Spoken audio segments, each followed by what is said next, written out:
In 1995, a violent crime would forever change the lives of two families and lead to an unbelievable outcome initiated by the victim's father, Azim Khamisa.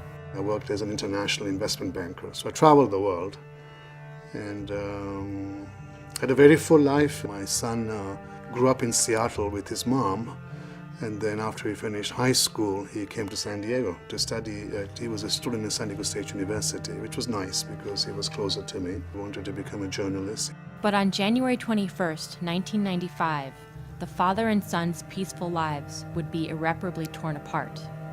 While Azim was returning from a business trip in Mexico, Tariq was working a part-time job delivering pizzas. It was the last delivery of the evening, and he was lured to a bogus address in North Park. And as he was about to leave, he was accosted by 4 youth gang members. And the 14-year-old fired one round, which entered my son's body under the left shoulder blade.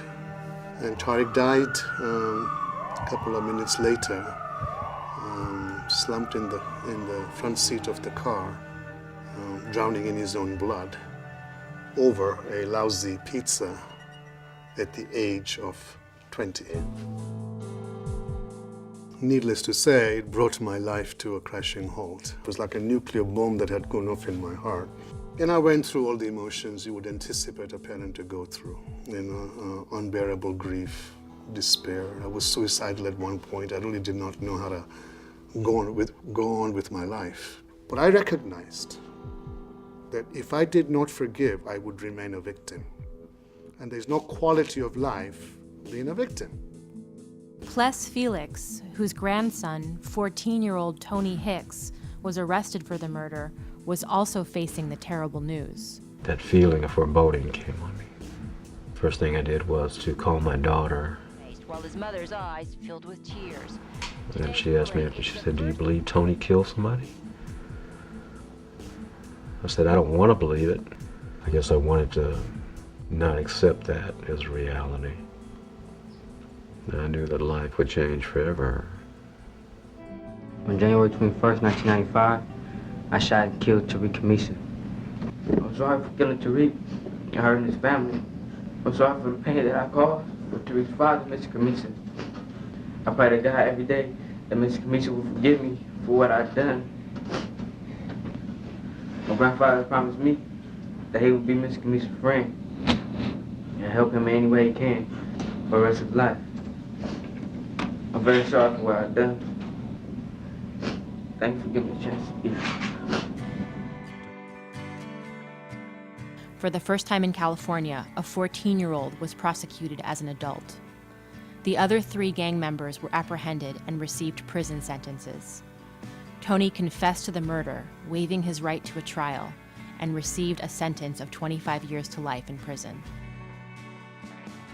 Who is the enemy here? Is it the 14-year-old that killed my son, or is it the societal forces that forced a young African-American boy to join a gang at the age of 11, and then to prove himself to the gang, he shot and killed my son?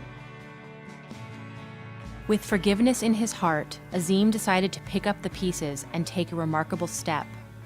9 months after Tariq's death, Azim started an organization to work against youth violence in at-risk communities called the Tariq Khamisa Foundation. I want to thank you for inviting Tariq Khamisa Foundation to bring our Violence Impact Forum, and especially today, because today is exactly the 16th anniversary of this tragedy. With him on stage is Ples Felix, whom Azim reached out to shortly after the murder and asked to join him in his anti-violence work. We needed to share the story of how Tariq and Tony's paths crossed and how it resulted in the death of one person and the life of another person changing instantly and forever. And I said to him, you know, I cannot do anything to bring my son back from the dead. He's gone. And you can't do anything to get your grandson out of prison.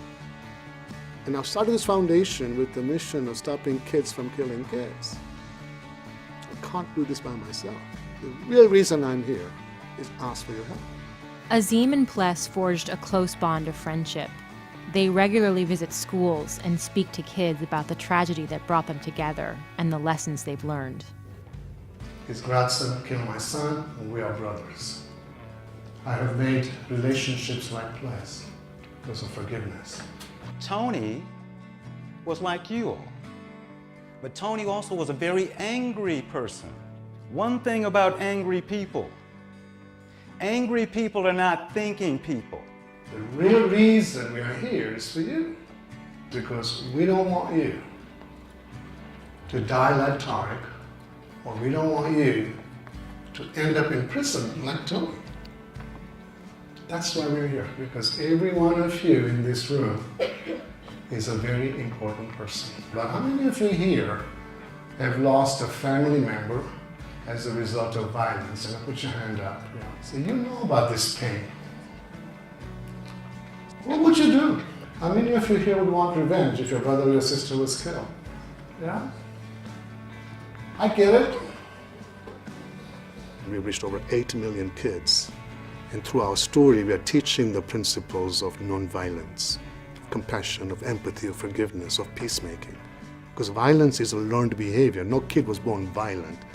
If you accept that as a truism, then nonviolence can also be a learned behavior. But you have to teach it. These kids are not going to learn that by osmosis. In the 15 years of Azim's work with the Foundation, he has traveled the world and earned recognition from presidents and global luminaries like the Dalai Lama, but his focus has never wavered. So I teach this work today, that forgiveness is something you do for yourself. It is healthy to forgive. Now, the magic about it is that through forgiveness, I've been able to heal.